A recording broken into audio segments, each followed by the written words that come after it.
राजनीतिक स्तर पर राजनीतिक पार्टी बनाए हुए हैं, वो भी आज बाबा साहेब के जन्मदिन मनाने के लिए सरकारी घोषणा कर रहे हैं।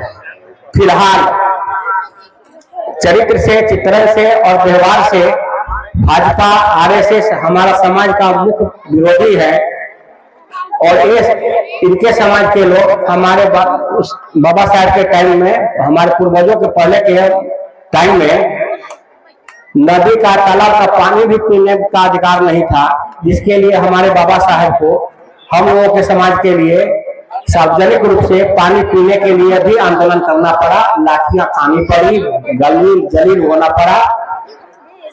ये भी इतिहास है।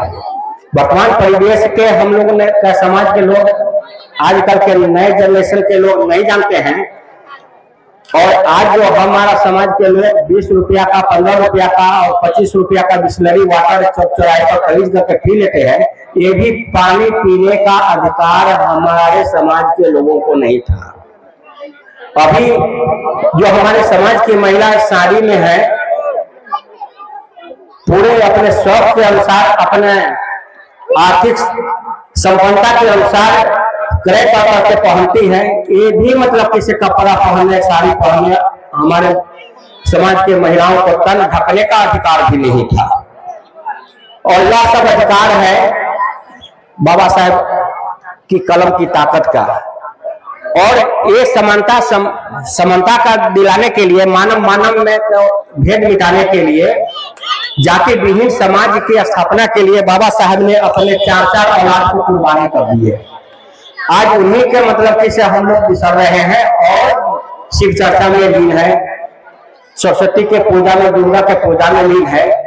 अगर पक्का हम बाबा साहब का श्रद्धांजलि अर्पित करते हैं और जन्मदिन पर उल्लास मनाते हैं, तो उनके आदर्श विचारों को फॉलो करना होगा, अपनाना होगा और उनके वक्तव्य को तर्क के साथ सोचना होगा कि इसे उनका भी एक कथन है, सारे यातनाओं पटनाओं के सहने के बाद और सर्वोच्च पद प्राप्त करने के बाद, संविधान निर्माण होने के बाद वह एक बात बोले थे, सार्वजनिक रूप से किसी हिंदू धर्म में जन्म लेना मेरे बस की बात नहीं थी, लेकिन मैं हिंदू में मरूंगा नहीं, या मेरे बस में है।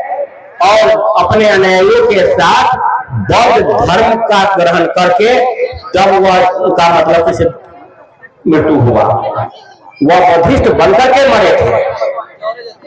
एक चीज फॉलो करना होगा, हमारे समाज की महिलाएं को ये बात सोचना होगा कि से आज जो भी कुछ है, हमारे बाल बच्चों को, हमारे पति को, हमारे मतलब कि से खानदान में, परिवार में, उस सब के पीछे मेन मेहनत है, मेन कुर्बानी है बाबा साहब अम्बेडकर का। यह चीज याद रखना होगा। और एक चीज हम बाबा साहब के बारे में, हम बाबा साहब के जीवन चरित्र के बारे में, उनके कृत्य के बारे में, उनके कर्मों के बारे में हमारा समाज न जाने, न पहचाने, उनसे दूर रहे, इसीलिए वह तरह तरह के अंधविश्वास, पाखंड फैलाते हैं। यही सब मतलब किसी विडंबना है और ये सब सोचना चाहिए। और न बेसी तो अपने माता पिता, दादा से भी यह चीज कुछ सीखने, समझने की जरूरत है कि इसे मतलब कि से पहले क्या था और वर्तमान परिवेश में अब क्या है। देखने सुनने में जब तक आप बच्चे को न पढ़ाइएगा तो वो गतर खाता में रहेगा, जीवन अंधकार में ही रहेगा और तर्क शक्ति काम नहीं करेगा, अंधविश्वास से रूढ़िवाद में हमारा बच्चा डूबा रहेगा। इस पर सबसे पहले आप लोगों को इनके साथ साथ इनके जीवन को, चर्चा को, और कभी कभी एक हमारे समाज का भीम चर्चा भी होता है। महिला लोगों को हम निवेदन करेंगे, सिर्फ चर्चा छोड़ करके भीम चर्चा कीजिए, जिससे हमारे समाज का, हमारे परिवार का और हमारे देश का भलाई होने वाला है और इनके बारे में समझना चाहिए।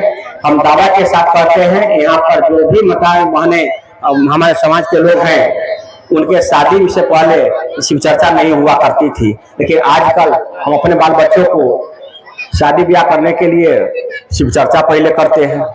यह नया परिपाटी है, यह इसको सुधारना पड़ेगा, इसको त्यागना पड़ेगा।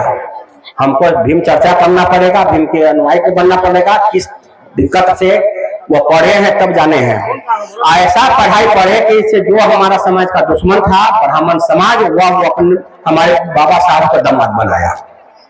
हमारा बच्चा भी पढ़ेगा, हमारा बच्ची भी पढ़ेगा, तो हमारा बच्चा भी मतलब कि इसे सबन के साथ रिश्ता नाती में बैठेगा, जाति विहीन समाज की स्थापना होगी। और यह तभी होगा जब हम बाबा साहब के अंतिम कथन को साकार करेंगे, अपने जीवन में उतारेंगे। इसी के साथ मैं अपनी बातें को समाप्त करता हूं और यहाँ के आयोजक मंडल को तहे दिल से धन्यवाद करता हूं। धन्यवाद। जय भीम, नमो बुद्धाय।